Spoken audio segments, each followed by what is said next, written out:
ሰላም ጤና ይስጥልን ክቡራን የዩቲዩብ ቤተሰቦች፣ የሰዓቱን አጫጭር መረጃዎች እየቀርብ ያለው እስከ ፍጻሜው አብራችሁን ቆዩ።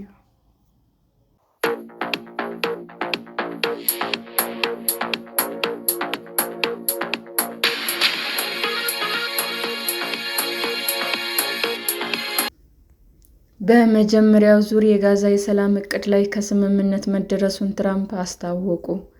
እስራኤልና ሐማስ በመጀመሪያው ዙር የጋዛ የሰላም እቅድ ላይ እንደተስማሙ የአሜሪካው ፕሬዝዳንት ዶናልድ ትራምፕ አስታወቁ። በማህበራዊ ሚዲያ ላይ ባሰፈሩት ጽሑፍ ሁሉም ታጋቾች በቅርቡ ይለቀቃሉ፣ እስራኤል ወታደሮቿን ወደ ተሰማማንበት ክልል ትመልሳለች ብለዋል።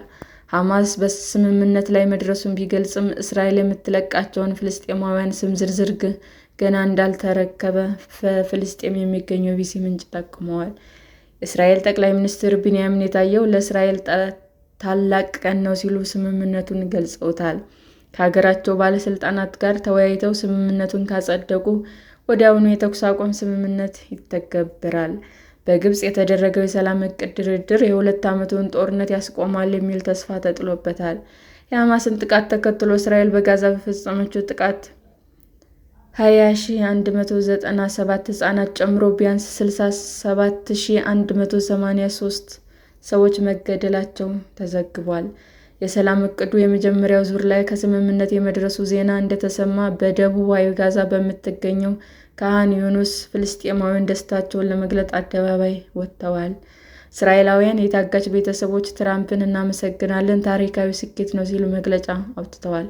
ሐማስ ታጋቾችን ሲለቅ እስራኤል በምላሹ ፍልስጤማውያን እስረኞችን የምትፈታ ይሆናል። ሁለቱ ወገኖች ጦርነት ከተጀመረ ወዲህ ሁለት ጊዜ የተኩስ አቁም ስምምነት ላይ ቢደርሱም ብዙም ሳይቆይ ውጊያው ተጀምሯል። ሦስተኛው የተኩስ አቁም ስምምነት እንዲጸና ዓለም አቀፍ አካላት ማስተማመኛ ስለመስጠታቸው ግልጽ አይደለም። የትራምፕ የሰላም እቅድ ሐማስ ትጥቅ መፍታት እንዳለበት አቅጣጫ ያስቀምጣል። ሐማስ ግን በዚህ አልተስማማም። የወደመችውን ጋዛ መልሶ ከመገንባት እንዲሁም በቀጣይ ጋዛ ማን ያስተዳድራታል በሚለው ዙሪያ የሰላም እቅድ የያዘችው ነጥቦች ላይ ከስምምነት ስለመድረሱ ግልጽ አይደለም። ልጇ የታገተባት እስራኤላዊ እናት ማታን ዛንጉር ልጄ ወደ ቤቱ ሲመለስ ነው፣ እህቶቼና ሚስቱ በጉጉት እየጠበቁት ነው፣ ይህ ቀን እንዲመጣ እያለቀስኩ ጸልይ ነበር ብላለች። በካን ዩኒስ ሮይተርስ ያነጋገረው ዋይል ራድዋን ትራምፕ ጦርነቱን መቆሙን አስታውቋል። ፈጣሪ ይመስገን፣ በጣም ነው ደስ ያለን ብሏል። ዋይል አክሎም ደም መፋሰሱ እንዲቆም ያስቻሉትን ወንድማማችን ምስጋና ይገባቸዋል ሲል ደስታውን ገልጿል። ሌላው የካን ዩኒስ ነዋሪ አብዱል መጂድ ራቦ ግድያው ስለቆመ ፈጣሪ እናመሰግናለን፣ እኔ ብቻ ሳልሆን መላው የጋዛ ሰርጥ በደስታ ተሞልቷል። ሁሉም የዓለም ሕዝብ በተኩስ አቁሙ ደስተኛ ነው። እኛም ጎን የቆማችሁ ሁሉ እናመሰግናችኋለን ብሏል። የቢቢሲ የጋዛ ባልደረባ ሩሺድ አብሎር እንደሚለው በጋዛ ደስታቸውን የሚገልጡ ፍልስጤማውያን በየጎዳናው ይታያሉ። በተደጋጋሚ ለመፈናቀል የተገደዱት ፍልስጤማውያን ወደ ቤታቸው የመመለስ ተስፋንም ሰንቀዋል። አሶሺየትድ ፕሬስ ያነጋገረው አይማን ሳበር የተባለ ነዋሪ ቤቴን መልሼ እሰራዋለሁ፣ ጋዛን መልሰን እንገነባታለን ብሏል። በጃባሊያ መጠለያ ውስጥ ያለፈው ፍልስጤማዊ አህመድ ሻሃቤር ቤቴ እስክመለስ እጅጉን ጓጉቻለሁ ብሏል። ኢያድ አማዊ የተባለው ፍልስጤማዊ ደስተኛ ቢሆንም እስራኤል ስምምነቱን እንዳታሰናክል እፈራለሁ ብሏል። በማመንና ባለማመን ውስጥ ነን፣ ደስታና ሐዘን ተደባልቆብናል፣ ከደረሰብን የሥነ ልቦና ሕመም ማገገም አለብን ሲልም ተናግሯል። የሰላም እቅዱ ላይም ከስምምነት እንዲደረስ በማሸማገል ረገድ ግብጽ፣ ኳታር፣ ቱርክና አሜሪካ ጉልህ ሚና ነበራቸው።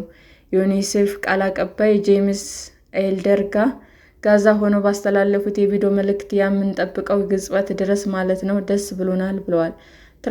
ትራምፕ ከአሜሪካዊ የቴሌቪዥን መሰናዶ አቅራቢ ሾን ሃንዲ ጋር ባደረጉት ቃለ ምልልስ ከዚህ በኋላ ያለው ዓለም የተለየ ይሆናል፣ መካከለኛው ምስራቅ ተቀራርቧል ብለዋል። ጋዛ ደህንነቷ የተጠበቀ ትሆናለች፣ ጋዛን መልሶ ለመገንባት የቀጠናው ሀብታም ሀገራት ይተባበራሉ፣ በመካከለኛው ምስራቅ ሰላም እንደሚሰፍን አልጠራጠርም ሲሉም ትራምፕ አክለዋል። ሰላም ጤና ይስጥልን ውድ የዩቲዩብ ቤተሰቦቼ እንዴት ናችሁ?